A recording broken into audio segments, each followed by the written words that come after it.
Assalamualaikum warahmatullahi wabarakatuh. Selamat siang semuanya. Perkenalkan, nama saya Devi Yogisna Ningrum dengan NPM 246100093. Saya adalah mahasiswa Fakultas Ekonomi dan Bisnis Universitas Muhammadiyah Metro, jurusan S1 Manajemen.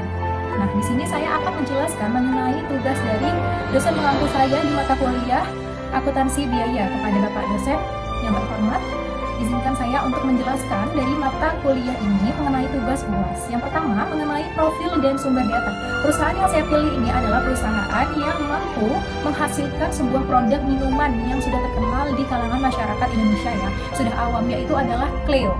Nah, nama perusahaannya adalah PT Sariguna Prima Tirta Tbk dengan kode saham CLEO. Sektor usaha ini adalah minuman ya, jadi subsektornya ini adalah air minum dalam kemasan atau biasa disebut dengan AMDK. Nah, untuk produk utamanya yaitu ada air minum dalam kemasan merek Cleo, yaitu berupa botol, galon, cup, dan Cleo retinnya sendiri. Nah, alasan saya memilih perusahaan Cleo, kenapa ya? Karena Cleo ini merupakan salah satu pemain terbesar di industri AMDK di Indonesia yang menunjukkan penetrasi pasar agresif melalui ekspansi pabrik baru. Nah, sehingga sangat menarik untuk dianalisis dari segi efisiensi biaya logistik dan produksinya. Begitu. Nah, di sini saya akan menjelaskan mengenai laporan keuangan yang ada di PT tersebut. Nah, laporan yang digunakan ini laporan keuangan konsolidasian PT Sariguna Prima Tirta Tbk tahun 2024 dengan halaman laba rugi komprehensif. Nah, laporan keuangan konsolidasian PT Sariguna Prima Tirta Tbk tahun 2025 dengan audit halaman laba rugi komprehensif. Nah, berikut adalah soal nomor 2 mengenai perbandingan kinerja.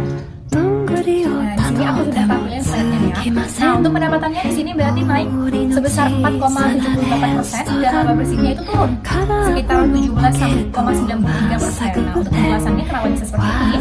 Berarti ini perusahaan itu pendapatan perusahaan ini mengalami peningkatan sebesar 4,78 seiring dengan peningkatan volume penjualan produk dari AMDK ini. Lalu laba bersih perusahaan mengalami penurunan sebesar 17,93% disebabkan oleh peningkatan beban operasional khususnya biaya distribusi dan bahan baku. Nah, itu teman soal nomor 2. Kita lanjut ke soal nomor 3.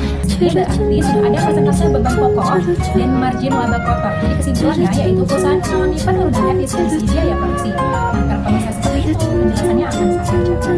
Yang pertama yaitu persentase beban pokok penjualan mengalami peningkatan sebesar 2,35%.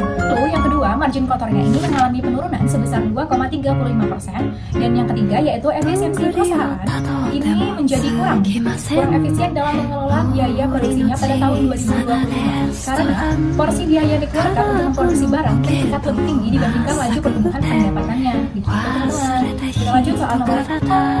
Soal nomor 4 yaitu mengenai penyebab perubahan kinerja. Nah, berdasarkan data operasional industri AMDK dari laporan tahunan PT Sariguna Prima Tirta Tbk, nah di sini ada faktor 1 dan faktor 2. Nah, faktor 1 itu mengenai kenaikan harga bahan baku plastik atau PET untuk kemasan botol dan galon. Ini sangat berdampak ya. Dampaknya apa? Dampaknya itu terhadap perusahaan adalah menaikkan beban pokok penjualan sehingga menekan profitabilitas margin laba kotor perusahaan sebesar 2,35%. Wow, cukup besar ya. Lalu faktor yang kedua yaitu ada peningkatan biaya distribusi dan ekspansi pabrik baru di luar Jawa. Kenapa bisa berdampak? Dampaknya apa ya? Dampaknya yaitu meningkatkan beban penjualan dan operasional secara signifikan yang menjadi pemicu utama turunnya laba bersih sehingga sebesar 17,93% meskipun pendapatannya ada begitu.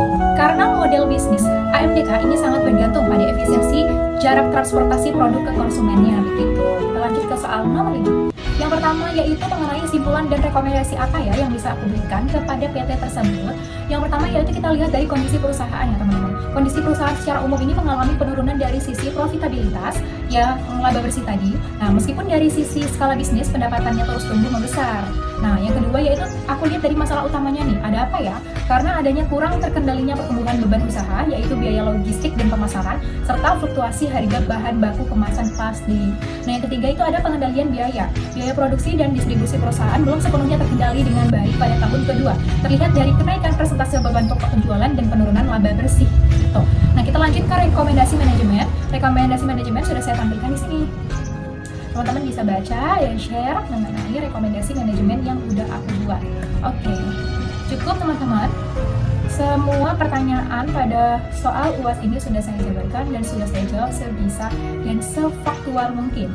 pernyataan keaslian. Dengan ini saya menyatakan bahwa data, perhitungan, analisis, kesimpulan, dan penjelasan dalam video ujian akhir semester ini merupakan pekerjaan saya sendiri. Apabila menggunakan AI, penggunaannya terbatas pada bagian pencarian tata bahasa dan estetika tampilan slide.